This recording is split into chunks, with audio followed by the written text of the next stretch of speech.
Hello दोस्तों, नमस्कार। एक बार दो दोस्त थे। एक का नाम कुबुद्धि था और दूसरे का नाम धर्म बुद्धि था। दोनों में अच्छी दोस्ती थी। दोनों कुछ धन कमाने के लिए शहर गए।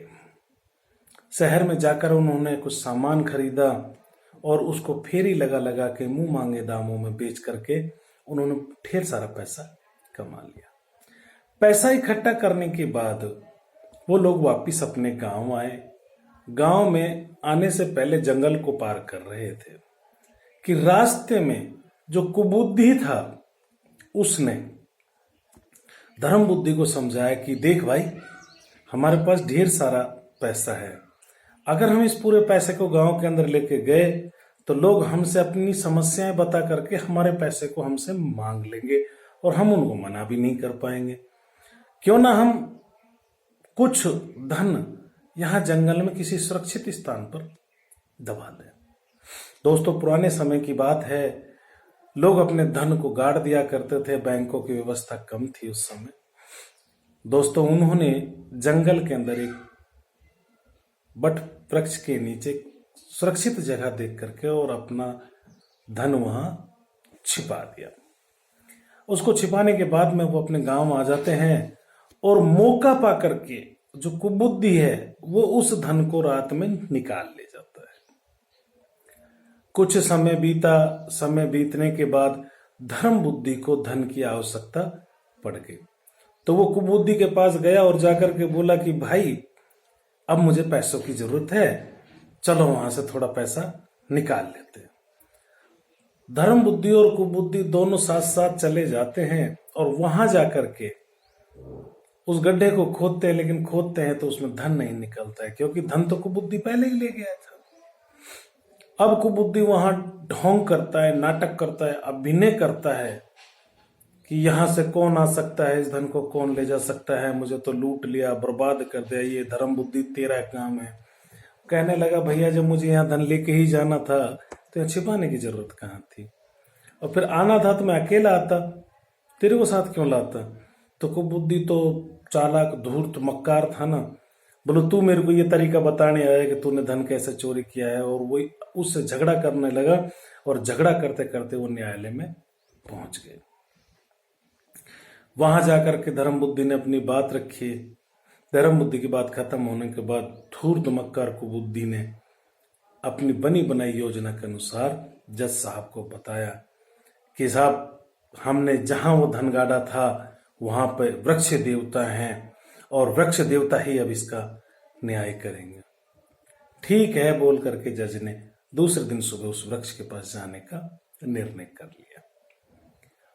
अब जो कुबुद्धि है वो जाकर के उससे बोलता है अपने पिताजी से कि इस तरह से मैंने ये प्लान बनाया, ये योजना बनाई है, और कल जाकर के जज साहब वहां पूछेंगे और आप उस पीपल में ऊपर चढ़ के बैठ जाना, उस वट वृक्ष में ऊपर गहरी टहनियों में बैठ जाना। वो पूछे तो आप इस तरह से हाँ कर देना और वो पूरा पैसा हमारा हो जाएगा और हम अब मौज मस्ती करेंगे। दोस्तों, दूसरी तरफ वो धर्म बुद्धि था, वो हाथ जोड़ करके उस पीपल देवता के पास जाते हैं और उसको बोलते हैं कि हे वट वृक्ष, आप मेरे पिता समान हैं। आपको पता है कि मैं निर्दोष हूं और आप ये भी जानते हैं कि वो पैसा मैंने यहाँ उसके साथ दबाया था, और आप ये भी जानते हैं कि मैं यहाँ उसके बाद नहीं आया था।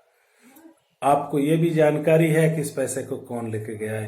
हे पीपल देवता, आप सत्य के पुजारी हैं, न्याय करता है, आप न्याय कीजिए और मुझे मेरा पैसा दिलवाइए और दंड से बचाइए।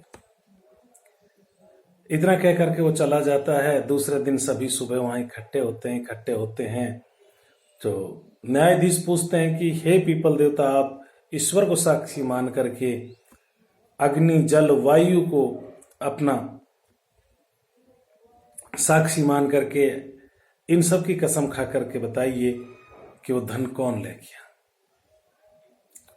पीपल के ऊपर बैठा हुआ कुबुद्धि का पिताजी जोर से आवाज में बोलता है कि मैं ईश्वर को साक्षी मान करके, अग्नि और वायु को साक्षी मान करके सबको बताता हूं कि ये पैसा धर्म बुद्धि ले गया। धर्म बुद्धि को गुस्सा आया, उसने कहा कि नहीं ये गलत है, झूठ बोल रहा है। और उन्होंने आसपास से घास फूस इकट्ठा करके और उन्होंने कहा कि इस दुष्ट के साथ ही मैं अपने आप को जला करके समर्पित कर दूंगा, अग्नि के समर्पित कर दूंगा। और उन्होंने उसके आसपास घास फूस इकट्ठा करके उसमें आग लगा दी।